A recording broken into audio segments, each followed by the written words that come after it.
You write in the book, there is no faith and no courage and no sacrifice in doing what is expedient. What do you say to those viewers that don't pursue their dreams and are locked in their careers because they are too afraid to take risks and pursue something meaningful? Well, the first thing I would say is, well, you should be afraid of taking risks and pursuing something meaningful. But you should be more afraid of staying where you are if it's making you miserable.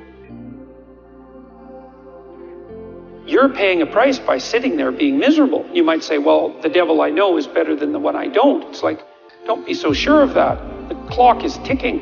Yeah, and if you're miserable in your job now and you change nothing, in 5 years, you'll be much more miserable and you'll be a lot older. But isn't it a luxury to pursue what is meaningful? Our viewers have mortgages, they have children, they have payments and loans. It's a luxury to pursue because we lack the resources. Well, I don't remember now, I'm not talking about what makes you happy. It's a luxury to pursue what makes you happy. It's a moral obligation to pursue what you find meaningful. And that doesn't mean it's easy. It might require sacrifice. If you need to change your job too, let's say you have a family and children and a mortgage, you have responsibilities. You've already picked up those responsibilities. You don't just get to walk away scot-free and say, well, I don't like my job, I quit. That's no strategy. But what you might have to do is you think, well, this job is killing my soul. All right, so what do I have to do about that? Well, I have to look for another job. Well, no one wants to hire me. It's like, okay, maybe you need to educate yourself more. Maybe you need to update your curriculum vitae, your resume. Maybe you need to overcome your fear of being interviewed.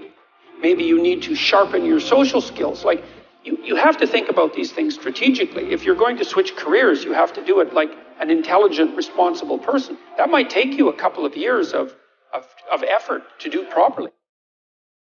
We're built for struggle, us human beings. We're built to contend with the world. We're built to contend with reality. You want a challenge. And the best way that you can take on a challenge, because a challenge fortifies you. So you don't want to be secure, you want to be strong. And you get strong by taking on optimal challenges. And so you lay out your destiny in the world and you take the slings and arrows of fate. And you make yourself stronger while you're doing so. And you might fail and fortune might do you in. But it's your best bet.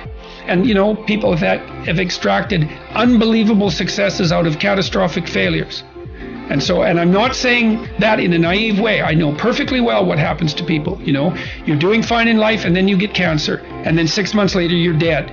And all the heroism in the world isn't going to save you at that point. But that's not the point. That's not the point. Life is bounded by mortality. But that doesn't mean that you don't get out there and contend. And you develop by contending. And you minimize the net amount of suffering in the world. And that's something, man. That's something to do.